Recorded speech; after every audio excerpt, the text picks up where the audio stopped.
Greetings, sports fans. Today we have a weird one, but I think it'll be kind of fun.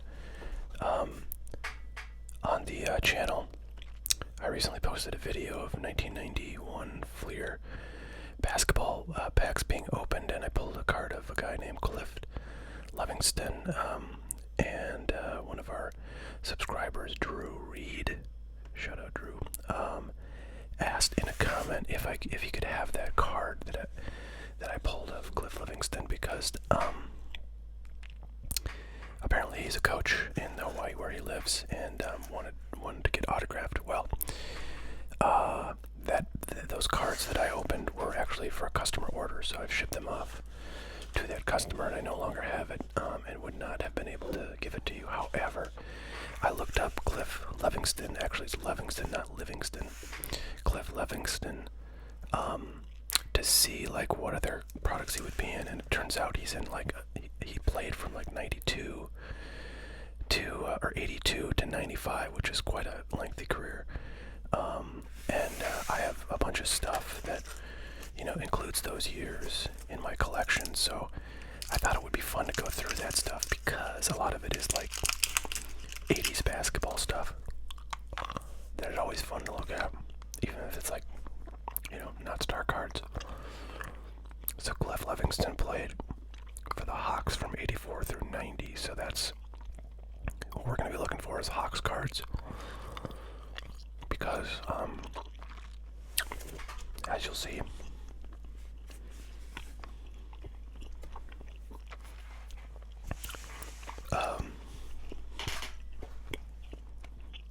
the cards that I have pulled out for this are like basically mostly 80s cards. Unfortunately, it looks like the Hawks were at the beginning of this binder. This is my 88 Fleer binder that I created probably when I was like, I don't know, in 8th or 9th grade.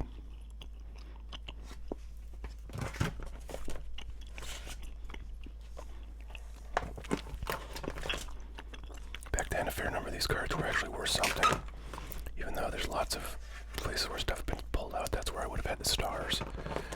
I think this like Winston Garland is a rookie card. Yep.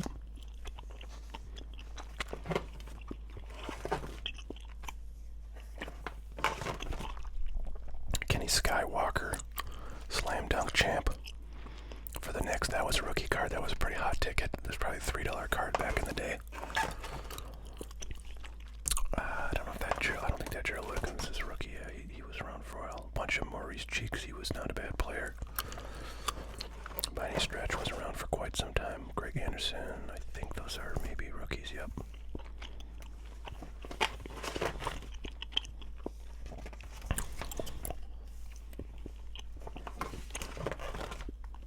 Dale Ellis was a pretty decent star. Mark Eaton. There was a time when basketball cards, I think, were even hotter than they are now and more valuable. And all these 88s were prime money. Charles Barkley. I was just thinking, I've got a couple of all-star cards, and for whatever reason, the all-star Michael Jordan is like crazy expensive, and I think it's because it's a condition-sensitive card. I can see these have some pretty obvious chipping on the sides. I'm not sure why the all-star cards would be more condition-sensitive than these ones, but for whatever reason, the all-star Jordan is like worth way more than the base.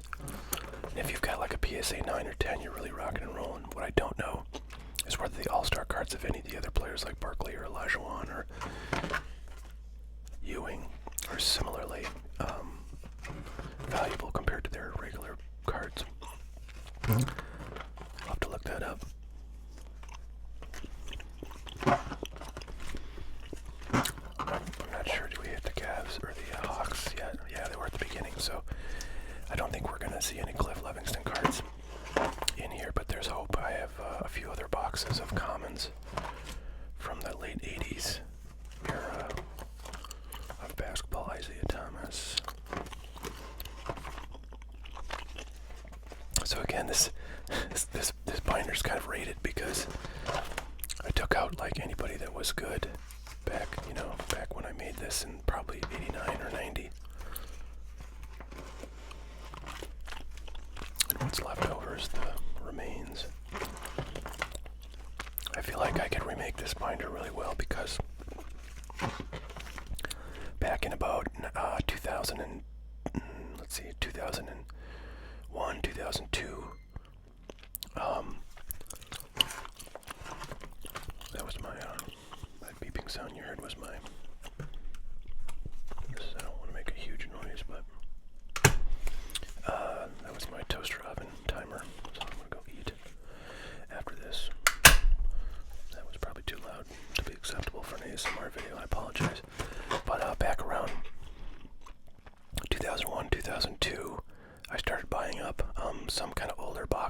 87s,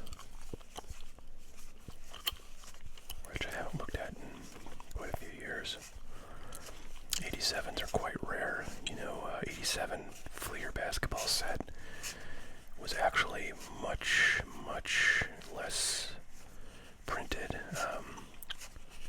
than 86 Fleer basketball, if you can believe it.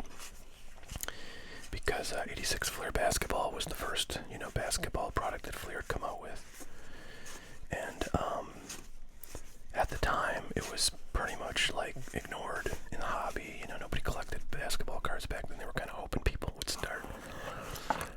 Topps had not made basketball cards since '81, and so,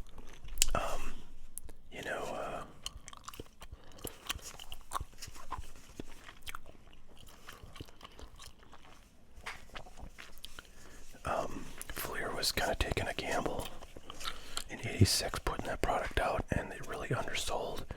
For a long time, you could get those boxes for like, $10 or less if you found a dealer that had a bunch of them, because they just were not, of interest to collectors at large back then.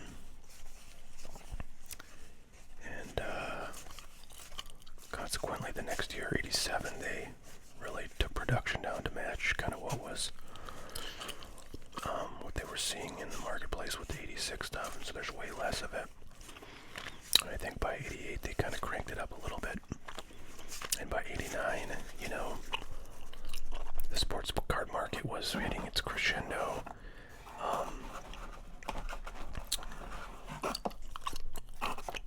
The basketball Beckett was not out yet, but that came out in 1990, I believe. But people were. Oh, there we go. Ba-ba-bum. See if we can get to two. Nope, just one.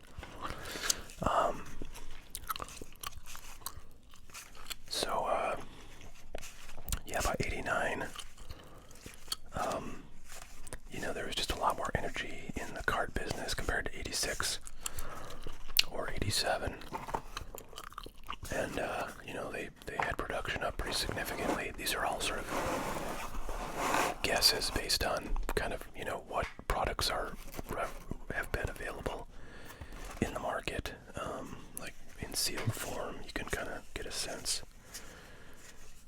Well, I shouldn't say I have a sense, but, I've seen people who are pretty active in the unopened market community opining on these things, and these are the sorts of things they say, but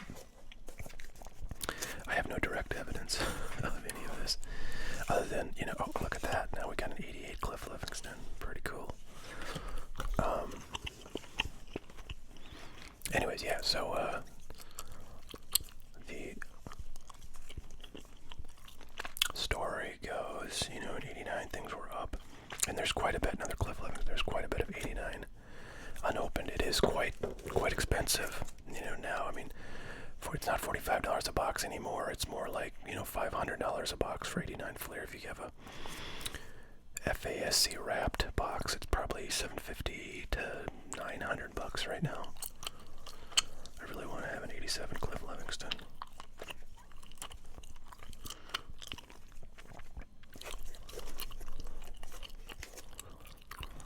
So then, in 1990, football and basketball card fever was upon the hobby, and everybody wanted football and basketball cards, and that's when this kind of stuff was super valuable. Not necessarily these commons, but cards from this set were super valuable. I mean, even more valuable than they are now in terms of like raw prices. And so then in 1990, Fleer basically, pressed the print button and hasn't taken it off yet. 1990 Fleer is just incredibly common, but even that has gone significantly up. There was a point during the recent hobby boom when 90 Fleer FASC wrapped boxes were going for like $800 to $900. Now those same boxes are down to probably about $200, $250. Oh, dang, we didn't get a...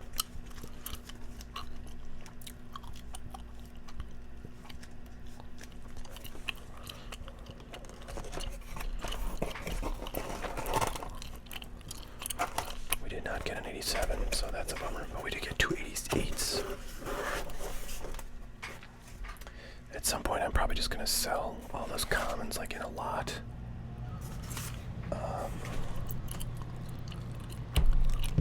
Alright, I can't promise you I'm gonna look through all of these. But this is a crap ton of 89 hoops that for some strange reason when I was a kid decided to mostly put into sleeves. Now, are these in order? Ooh, they're in order numerically. Well, actually, no, they're not. I thought they were. They were kind of. I'm going to try to go through these pretty quickly.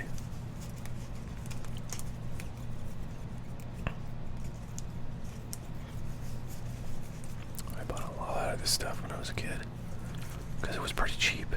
And even today, it's pretty cheap.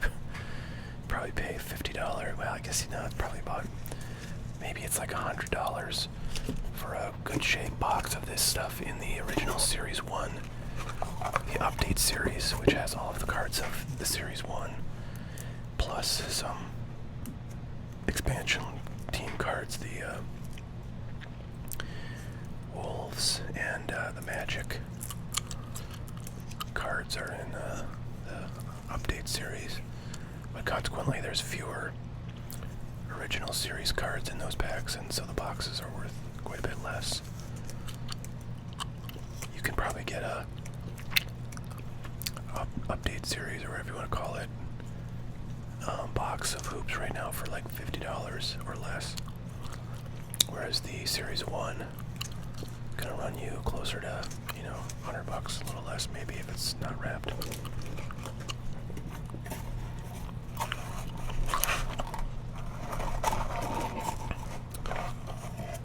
The other difference is there's two different David Robinson cards.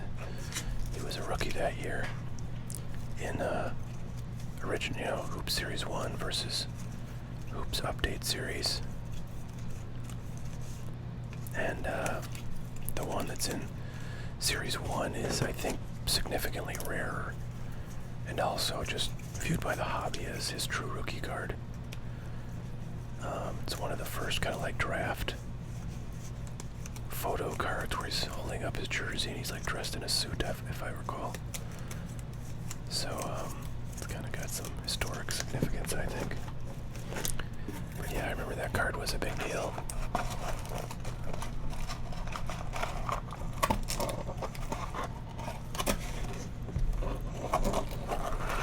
I actually sent, I think, a couple of those cards. Those David Robinson Series 1 hoops from '89. Sent them in for grading with my last order to PSA.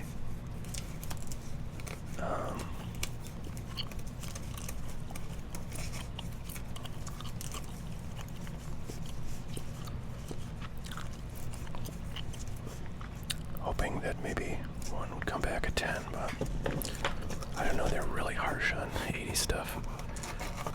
I bought, I don't know, it's funny, it's at different points in my life before the hobby boom, I decided I really wanted to have a bunch of rookie cards of certain players. So like I bought a bunch of Jerry Rice rookie cards that were like PSA 8s, I think, and I ended up selling all this stuff for like way less than, the crazy prices that happened in the last couple of years and that are now sort of significantly diminished. So maybe I should go buy some stuff again. But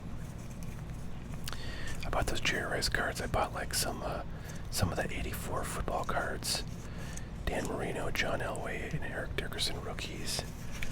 I actually sent a couple of those ones off to PSA. I think maybe one or two of them could be like maybe PSA 7s near mints. They were very sharp looking to me, even though they weren't perfectly centered. Maybe a little diamond cut, but I don't know, it seemed like they'd be pretty good, so I sent those off. I bought, what else did I buy back then? That was when I was buying a lot of baseball. I kind of forgot what I was doing here, what I'm looking for. I was buying a lot of baseball, like vintage stuff, so I bought a lot of pre-war cards back then. But for non-baseball, I bought a 69 Topps Lou Alcindor I think that would have been a good one to hold on to, because those have gone nuts. That card was so freaking cheap for so long. You could get raw copies in pretty good condition of that card for like $100 easy all day long. And you know, it's not like a super it's a pretty rare card. Boy, we got skunked on Cliff Levingston in this box. It's not like a easy to find card, but I don't know, there was lots of them available. I know I'm being like contradicting myself in that statement, but I just kind of think like there are a lot of them for sale because people just list them frequently and they just didn't want to hang on to them. But you know, it's a pretty rare card, I think. I think a 69 tops. That's one of those cards that is a tall card, tall boy card.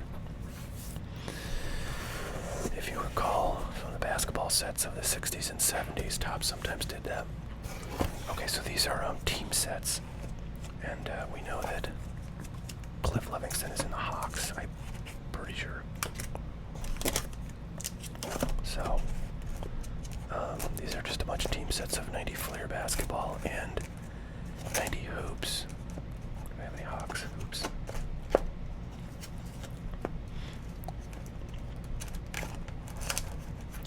Got some football ones in here too. Anybody want some cheap football team sets? Back in the day, I'm your guy.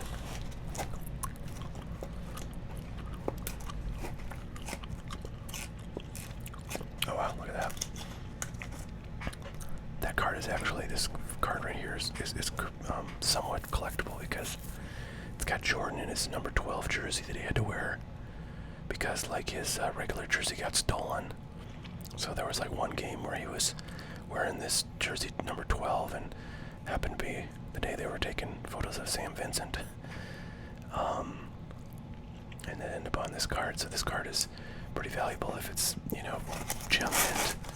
But if it's in that condition, it's probably in this box. It's probably kind of useless. So I have not pulled that out. Okay. Let's see here. Come on, Cliff.